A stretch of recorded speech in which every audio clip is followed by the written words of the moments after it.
O primeiro-ministro Katsu mantém declarações firmes contra a China, o que parece estar funcionando. É difícil atribuir isso só às declarações contra a China, mas o Partido Liberal Democrata deve vencer as eleições para a Câmara dos Deputados. Vamos analisar esse tema em detalhes agora. Vocês já sabem que a Câmara dos Deputados foi dissolvida no Japão, certo? Eu já fiz um vídeo sobre isso antes. Mas o Japão é um país onde a dissolução do parlamento acontece com bastante frequência. Muitas pessoas pensam que é como se levassem um tanque para dissolver o parlamento à força, então vou explicar.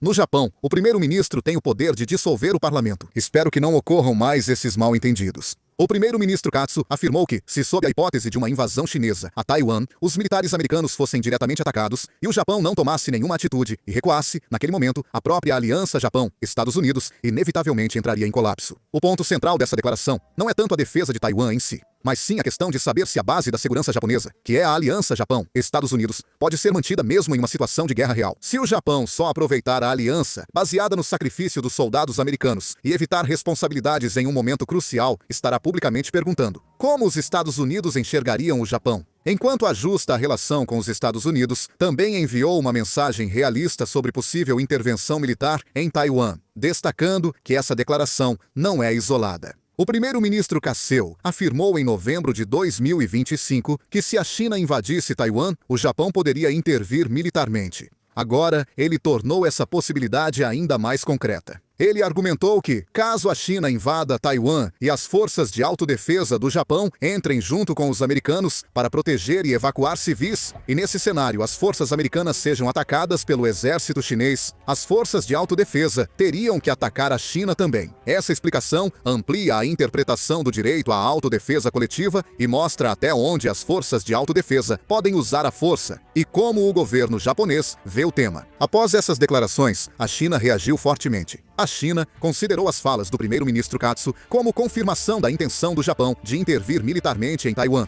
e afirmou que o Japão não tem direito de se envolver na questão, estabelecendo um limite claro. Go Jakun, porta-voz do Ministério das Relações Exteriores da China, direcionou suas declarações diretamente ao Japão durante uma coletiva regular, usando um tom extremamente forte. Ele disse que o Japão colonizou Taiwan por meio século, cometeu crimes graves e, por isso, tem grande responsabilidade histórica com o povo chinês. Essa declaração pode ser vista como uma resposta típica da China, tentando enquadrar a questão de Taiwan não como um assunto de política internacional atual, mas como um problema histórico diretamente ligado ao passado de agressão do Japão. Quando o Japão cita Taiwan, a China rapidamente usa a narrativa do domínio colonial e da responsabilidade de guerra para negar ao Japão o direito de opinar, repetindo a mesma estratégia agora. Claro, ao mesmo tempo, há uma interpretação constante dentro do Japão de que tais declarações do primeiro-ministro Katsu não são apenas um julgamento de segurança pura, mas também um cálculo político visando unir a base conservadora. Entre os partidos de oposição do Japão, há críticas de que citar repetidamente Taiwan em público provoca desnecessariamente as relações diplomáticas com a China, elevando riscos econômicos e diplomáticos. A oposição diz que, apesar do Japão não estar envolvido diretamente em Taiwan, o primeiro-ministro, ao citar possível intervenção militar, abre mão da neutralidade diplomática, o que traria prejuízos para empresas e cidadãos japoneses. Há avaliações, especialmente da mídia progressista e organizações civis no Japão, de que o primeiro-ministro Katsu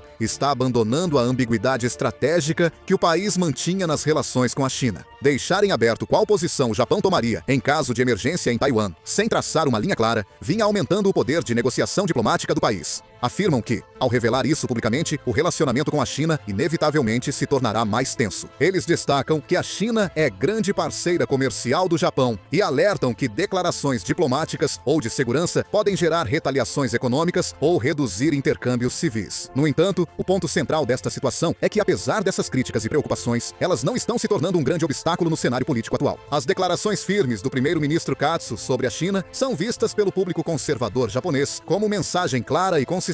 Isso ocorre porque, em meio à contínua cobertura sobre a expansão militar da China, o aumento das tensões em torno de Taiwan e as atividades da guarda costeira e navios de guerra chineses no mar da China Oriental, cresce entre os eleitores conservadores a opinião de que preferem um líder que expresse claramente suas posições, em vez de usar uma linguagem diplomática ambígua. Entre os que apoiam ampliar as forças de autodefesa e fortalecer a aliança Japão-EUA, muitos veem as declarações do primeiro-ministro Katsu como um reconhecimento responsável da realidade. Está se espalhando a percepção de que não é mais aceitável que o Japão fique de braços cruzados, mesmo em uma situação situação em que as forças americanas estejam sendo diretamente atacadas, e o fato de o primeiro-ministro ter mencionado isso publicamente está sendo avaliado como uma prova de forte liderança. Muitas vezes, críticas da oposição são vistas como idealismo que ignora a realidade da segurança. Apesar dos riscos diplomáticos das declarações duras do primeiro-ministro Katsu sobre a China, elas fortalecem a base conservadora na política interna do Japão. É verdade que existem vozes preocupadas com o agravamento das relações com a China, mas, na sociedade japonesa atual, onde a insegurança em relação à segurança se tornou algo cotidiano, uma mensagem dura acaba transmitindo uma sensação de estabilidade, criando uma tendência paradoxal.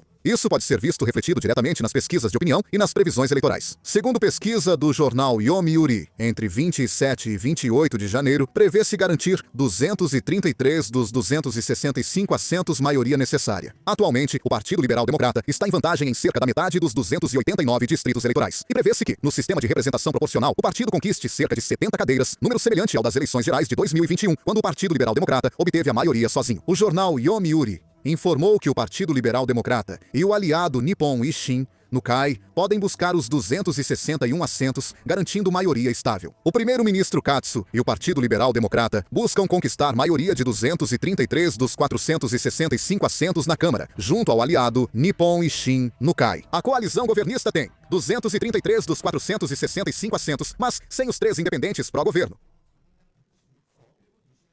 Faltavam 3 assentos para a maioria. Por isso, a administração do governo não funcionava bem. Por isso, agora eles estão mirando não só nos 243 assentos necessários para garantir a presidência de todas as comissões da Câmara dos Deputados, mas até mesmo em 261 assentos. Se conseguirem isso, terão a maioria em todas as comissões da Câmara dos Deputados, o que lhes dará uma vantagem absoluta no processo de aprovação de projetos de lei. Por outro lado, o Partido Democrático Constitucional, que é o principal partido de oposição, e o Komeito, o terceiro maior partido de oposição, que juntos formaram um novo partido chamado Aliança de Reforma Moderada, estão tendo um desempenho fraco no geral. A previsão é que eles passem dos atuais 167 assentos para cerca de 100 assentos. A expectativa de vitória esmagadora do partido governista é relatada não só pelo Yomiuri, mas também pelo Nihon Keizai Shimbun e outros veículos. A eleição para a Câmara dos Deputados deve ser vencida pelo primeiro-ministro Kaichi, mas suspeitas sobre apoio da Igreja da Unificação mantêm o Partido Liberal Democrata em alerta. Além disso, dependendo do resultado desta eleição, espera-se que o primeiro-ministro Kaichi e o Partido Liberal Democrata possam fortalecer ainda mais sua capacidade de implementar políticas e sua influência diplomática. Em especial, há uma grande possibilidade de que a linha dura em relação à China e a estratégia de fortalecimento da Aliança Japão-EUA sejam implementadas de forma ainda mais ativa na política real. Analisando as perspectivas, primeiro, parece altamente provável que o Partido Liberal Democrata obtenha uma vitória esmagadora nas eleições para a Câmara dos Deputados, considerando as pesquisas de opinião atuais e o cenário político. O Partido Liberal Democrata, liderado pelo primeiro-ministro Kaichi, junto com o partido aliado Komeito do Japão, eles estão em uma situação em que podem não apenas garantir a maioria dos assentos, mas também buscar uma maioria estável. Ao conquistar a maioria dos assentos na Câmara dos Deputados, eles obterão uma vantagem praticamente absoluta na aprovação de projetos de lei e na administração do governo. A configuração dos assentos garante ao Partido Liberal Democrata apoio para manter suas políticas após as eleições, aumentando a chance de a postura rígida contra a China do primeiro-ministro Kaichi influenciar diretamente as estratégias diplomáticas. Conflito entre Japão e China deve seguir após as eleições. O primeiro-ministro Kaichi manteve posição firme sobre Taiwan antes e depois das eleições, levando a China a considerar isso como postura oficial do Japão e reforçar sua resposta. O Ministério das Relações Exteriores e as Forças Armadas da China veem as declarações do primeiro-ministro Kaichi como possíveis planos militares do Japão, e a reação deve aumentar. Se o Japão agir militarmente para resgatar cidadãos em emergência em Taiwan,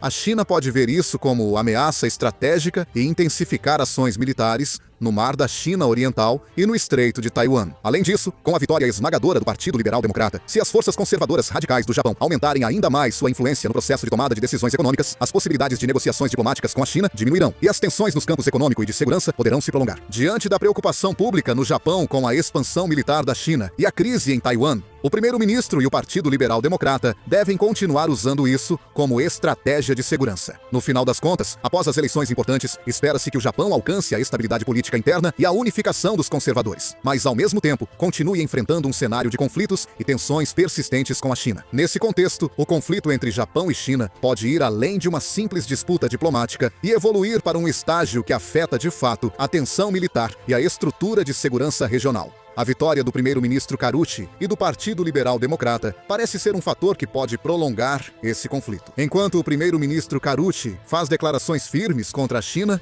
sua popularidade cresce. Apesar da expectativa de vitória do Partido Liberal Democrata, é preciso ver como a política internacional evoluirá. O que vocês acham? Por favor, deixem seus comentários também. Vou encerrar o vídeo por aqui. Muito obrigado.